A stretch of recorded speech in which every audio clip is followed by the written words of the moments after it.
ओम का नियम। इसमें कहता है ये डायग्राम है, ये V है और ये A है,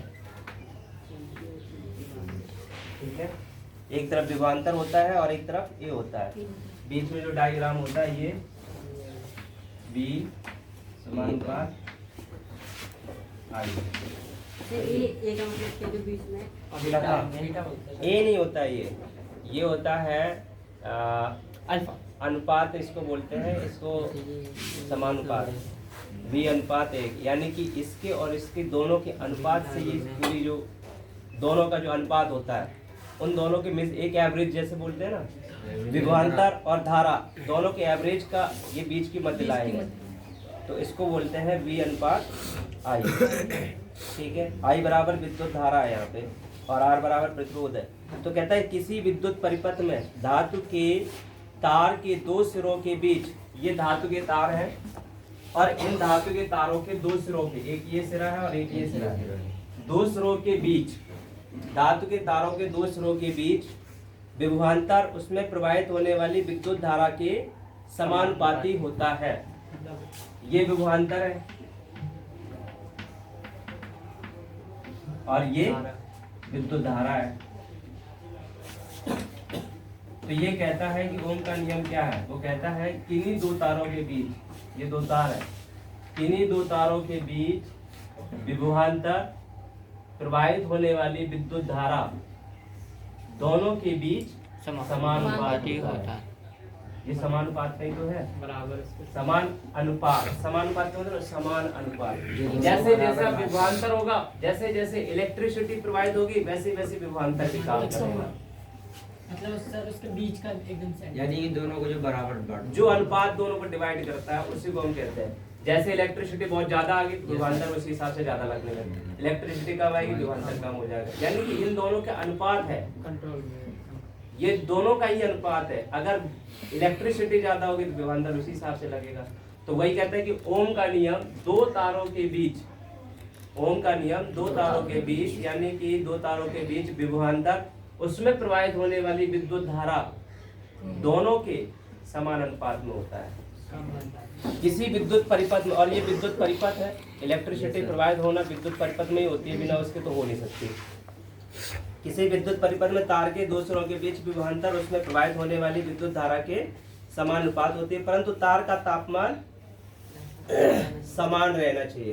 तार का जो टेम्परेचर है वो बढ़ना नहीं चाहिए, जितना होता है उतना ही होना चाहिए, जितना होना चाहिए उसी हिसाब से उसी। और इसका जो फॉर्मूला होता है V बराबर I into R। V means होता है विभवांतर, I मीन्स होती है विद्युत धारा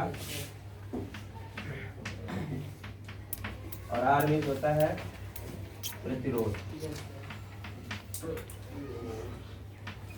ये इसका फॉर्मूला है, V बराबर I इंटू R, ठीक है। R एक नियतांक है जिसे तार का प्रतिरोध कहते हैं, ये एक नियतांक होता है जिसे हम तार का प्रतिरोध कहते हैं। तो बस फिर यही इतना है ओम का नियम, इससे ज्यादा नहीं है। मतलब सर ये ज्यादा पूछा जाएगा, बिल्कुल पूछा जाता है, बहुत ज्यादा पूछा जाता है ओम का नियम। इसको हम R से निरूपित करते हैं प्रतिरोध को। R4 होता है रजिस्टर, REGISTER रजिस्टर प्रतिरोध। यह चालक का वह गुण है जिसके कारण वह प्रवाहित होने वाली धारा का विरोध करता है। सिंपल है, प्रतिरोध विद्युत धारा का जो विरोध करे उसी को हम प्रतिरोध कहते हैं। इसका ऐसा ही मात्रक ओम होता है। इसका मात्रक क्या है? ओम।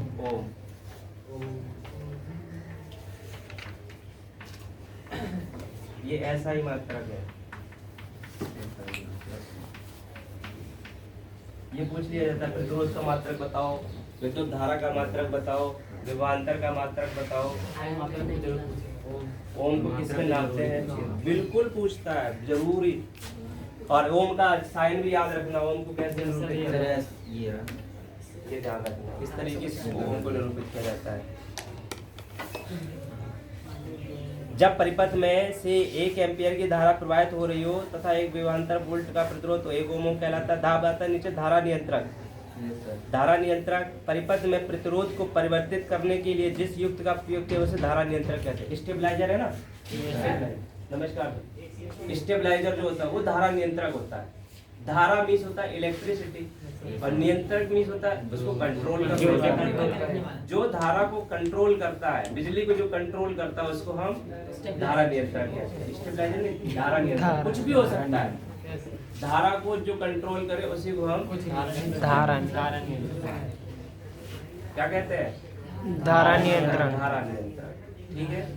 चाहे वो स्टेबलाइजर के ऊपर, वो तो नाम से पता चल रहा है धारा नियंत्रण। जो से कंट्रोल हाँ। उसको रोकने और जो की क्षमता हो। अब नीचे आता है वे कारक जिन पर चालक का प्रतिरोध निर्भर करता है। अब चालक क्या होता है? चालक जो करंट चालक है, जो चल प्रभावित होता है। चालक क्या होता है? चालक होता है जिसमें इलेक्ट्रिसिटी प्रवाहित हो जाए, उसको कहते हैं चालक। जिसमें इलेक्ट्रिसिटी प्रवाहित हो जाए उसी को कहते हैं चालक। जिसमें ना प्रवाहित हो तो, जैसे सुचालक और कुचालक। सुचालक का मतलब क्या होता है? जिसमें इलेक्ट्रिसिटी उसमें प्रवाहित हो जाती है। कुचालक जिसमें नहीं होती है। तो वही है, चालक की लंबाई के समानुपाती होता है। चालक की लंबाई के समानुपाती क्या? कारक, वे कारक जिन पर चालक का प्रतिरोध निर्भर करता है। चालक का प्रतिरोध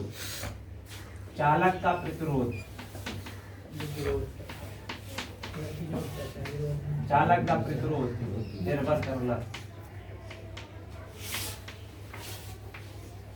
किस पर निर्भर करता है? चालक की लंबाई के समानुपाती। चालक की लंबाई के समानुपाती।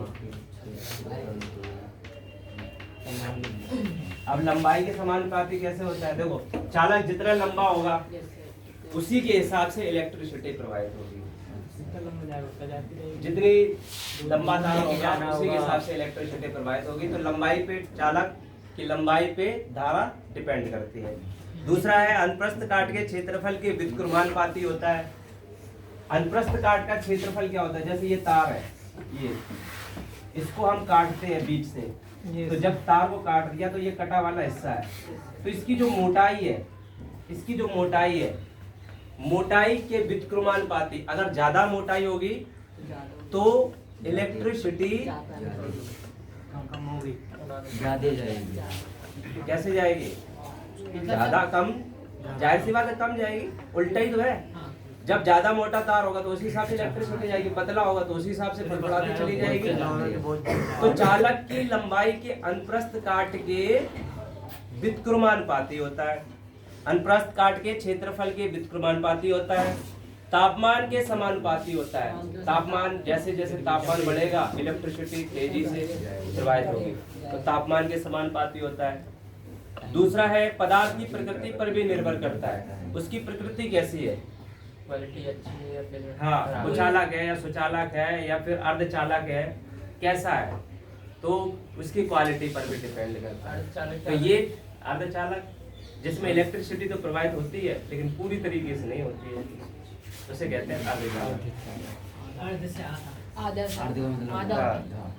लेकिन वो सुचालक में ही काउंट कर लिया जाता है। कुचालक में नहीं, करंट प्रवाह। तो ये चार है। चालक की लंबाई, अनुप्रस्थ काट के क्षेत्रफल के व्युत्क्रमानुपाती, तापमान के समानुपाती, और चौथा है पदार्थ की प्रकृति। तो चार पर डिपेंड करता है चालक का प्रतिरोध। समानुपाती होगा तो उसी के हिसाब से प्रतिरोध लगेगा। अनुप्रस्थ काट का क्षेत्रफल होगा तो उसी हिसाब से लगेगा। चालक, सुचालक है, कुचालक है, उसी के हिसाब से प्रतिरोध लगेगा। ठीक है। और क्या है? तापमान के समानुपाती। पदार्थ की प्रकृति कैसी है? अगला आता है प्रतिरोधकता।